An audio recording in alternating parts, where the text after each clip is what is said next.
भारत, जिसके स्वराज का स्वप्न और उसे सत्य करने का संघर्ष पुर्तगालियों के भारत आने से शुरू हुआ और ब्रिटिश साम्राज्य के खिलाफ यह संग्राम अपनी उत्कर्ष पर पहुंचा।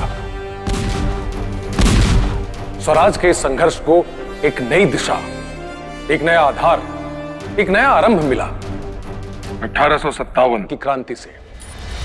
इस आंदोलन से ही मंगल पांडे, रानी लक्ष्मीबाई और वीर कुंवर जैसे राष्ट्रभक्तों से हमारा परिचय हुआ। एक तरफ जहां स्वराज का संदेश देश भर में फैलने लगा, वहीं अंग्रेजों का अहंकार भी बढ़ने लगा। तभी तो सन 1897 में प्लेग महामारी से जूझ रही जनता पर भी वे अन्याय करने से नहीं रुके और इसी अन्याय के विरोध में पुणे के चाफेकर बंधुओं ने रैंडो आयस्ट नाम के 2 अंग्रेजी अधिकारियों की गोली मारकर हत्या कर दी। ये चाफेकर बंधु थे दामोदर हरी चाफेकर,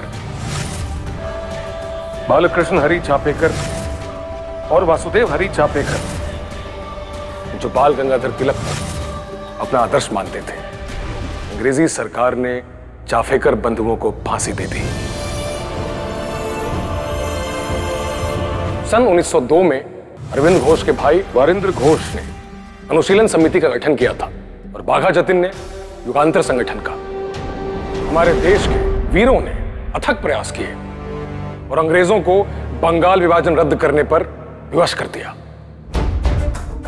सन 1907 में देश के एक और महान क्रांतिकारी चेम्पक रामन पिल्लई ने देश को जय हिंद का देशभक्तिपूर्ण नारा दिया। अब विदेशों में भी क्रांति की चिंगारी प्रतिशोध की आग बनकर जल रही थी। इसके परिणाम स्वरूप लंदन में श्री श्यामजी कृष्ण वर्मा इंडिया हाउस की स्थापना की। वीर सावरकर ने 1857 के स्वतंत्रता संग्राम का इतिहास भी वही लिखा था। मदनलाल ढींगरा ने करजन वायली को मारा और खुदीराम बोस ने किंग्सफोर्ड पर हमला किया, जिसके कारण अंग्रेजों ने 19 वर्ष के खुदीराम बोस को फांसी पर चढ़ा दिया।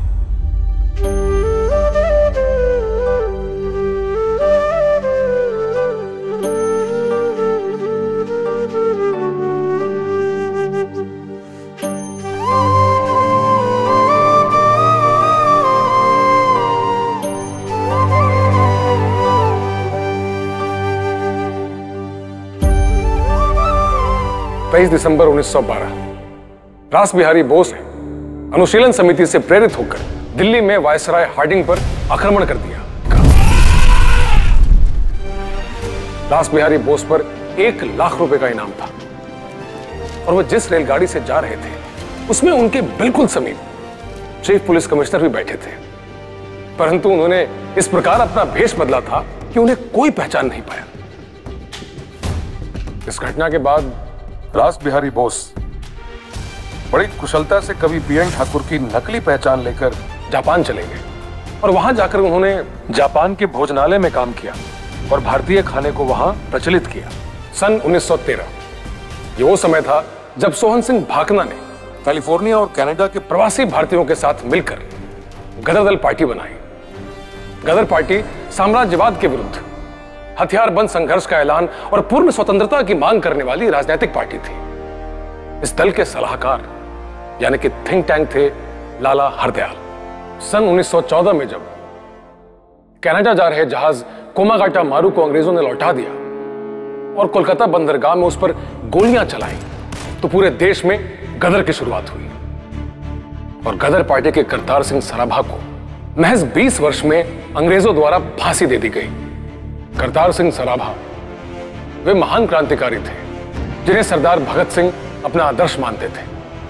1915 में राजा महेंद्र प्रताप सिंह ने काबुल में प्रथम निर्वासित सरकार बनाई। सचिंद्रनाथ सान्याल ने हिंदुस्तान रिपब्लिकन एसोसिएशन की 1923 में स्थापना की, जो कि राष्ट्रवादी क्रांतिकारियों का संगठन बनकर सामने आया।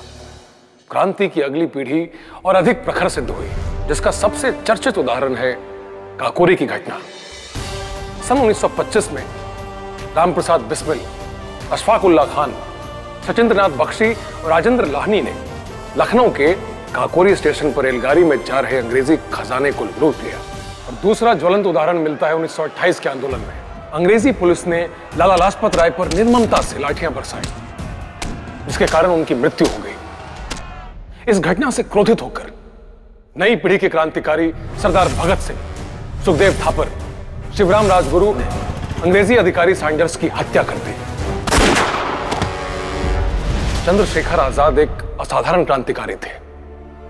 एक पिस्तौल हमेशा अलग रखते थे ताकि उनकी मृत्यु अंग्रेजों की गोलियों से ना हो। दुर्भाग्यवश एक दिन 1931 में इलाहाबाद के अल्फ्रेड पार्क में चंद्रशेखर आजाद को अंग्रेजों ने घेर लिया और उन्होंने स्वयं को गोली मार ली। स्वराज के संघर्ष में महिलाएं भी बराबरी का हिस्सा ले रही थीं, जिनमें अग्रणी थीं दुर्गा भाभी। सन 1929 में अंग्रेजी सरकार तक अपनी आवाज पहुंचाने के लिए भगत सिंह और बटुकेश्वर दत्त ने असेंबली में धमाका किया।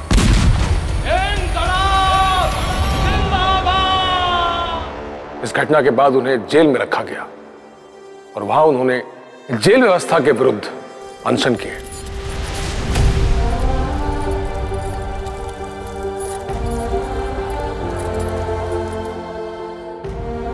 लेकिन अंततः 23 मार्च 1931 की शाम भगत सिंह, शिवराम राजगुरु और सुखदेव थापर को नियम के विरुद्ध एक दिन पहले ही फांसी पर चढ़ा दिया गया और तीनों ने हंसते हंसते मातृभूमि पर प्राण न्यौछावर कर दिए। क्रांति के इस पथ पर बढ़ते हुए अनुशीलन समिति और युगांतर से प्रेरणा लेकर बंगाल में मास्टर दासुरसेन ने इंडियन रिपब्लिक आर्मी की स्थापना की और चटगांव शस्त्रागार में छापा मारकर सफल विद्रोह किया। फिर सन 1940 में जलियांवाला बाग हत्याकांड का बदला लेने के लिए क्रांतिकारी सरदार उधम सिंह ने माइकल ओडायर की हत्या कर दी। इस घटना ने देश को स्वराज के और समीप कर दिया। इसके बाद रासबिहारी बोस ने 1943 में सिंगापुर में आजाद हिंद फौज की बागडोर नेताजी सुभाष चंद्र बोस को सौंपी और नेताजी सुभाष चंद्र बोस ने तुम मुझे खून दो मैं तुम्हें आजादी दूंगा का नारा दिया। आईएनए से प्रेरित होकर 1946 में मुंबई में नौसेना विद्रोह हुआ। ब्रिटिश साम्राज्य को अब हमें स्वराज सौंपने के लिए तैयार होना ही पड़ा। 15 अगस्त 1947 वो ऐतिहासिक दिन था जब देश को 500 वर्षों की तपस्या का फल मिला था। स्वतंत्रता की बेड़ियां टूटी थीं और कई पीढ़ियों के अनवरत बलिदान की नींव पर हमारा भारत देश स्वतंत्र हुआ था। शहीद दिवस के इस अवसर पर जब हम अपनी आजादी का अमृत महोत्सव भी मना रहे हैं, आइए शपथ लें कि इन महान बलिदानियों की अनसुनी कहानी हम सबको सुनाएंगे और इनका त्याग कभी व्यर्थ न जाने देंगे। जय हिंद, जय भारत।